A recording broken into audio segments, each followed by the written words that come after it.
Much of what you buy in the produce department of your supermarket is sold by weight, so the store usually hangs a scale at the end of the aisle, on which you can weigh your purchase before heading off to the checkout. This is typically a type of scale with fairly simple mechanics. Internal springs spin a pointer to the correct weight mark on a dial.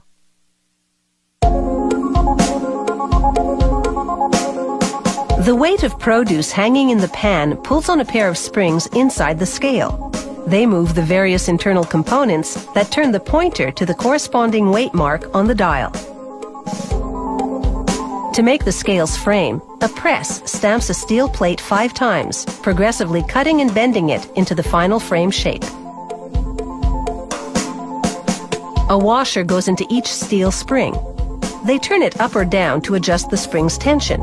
That's how they'll calibrate the scale later. The top part of each spring will bolt to the frame, and the bottom part to this slider, a long metal component with weight markings. Next, they attach a component called a rack to one end of the slider, securing the screw tightly with thread-locking fluid.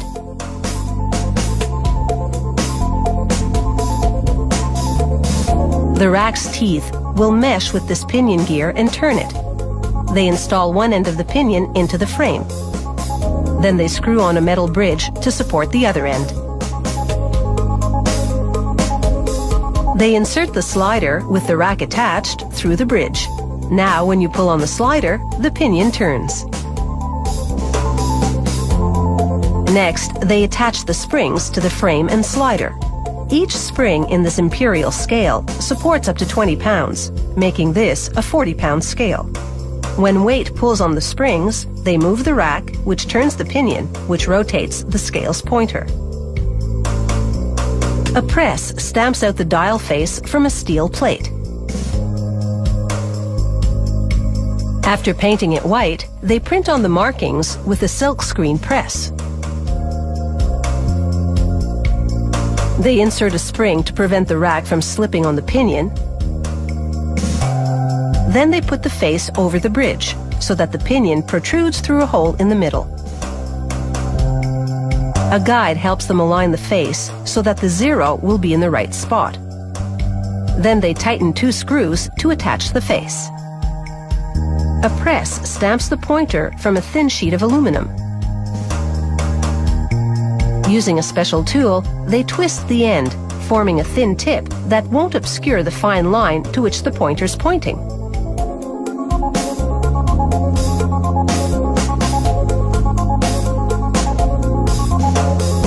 Next, a coat of red paint, so the pointer will stand out against the black and white face. Once the paint's dry, they mallet the pointer onto the pinion. Now they hang the pan on the scale and turn a little screw in the slider to adjust the pointer to 0. This ensures the scale will weigh just the produce rather than the produce and the pan. Now they calibrate the scale. To do this, they load it with weights to full capacity, which is 40 pounds for this scale. If the pointer doesn't indicate 40 pounds on the nose, they turn the washer in each spring to adjust the resistance.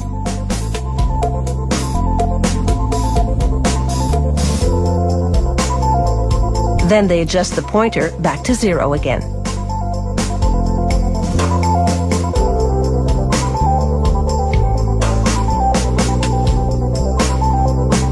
This is what they call a double dial scale, meaning it has a face and pointer on each side. They install the second dial on the opposite end of the pinion so that the 2 pointers move in unison. They close up the space between the 2 dials with a strip of white plastic. This sash ring, as it's called, has grooves for the dials and for the transparent plastic cover that goes over them.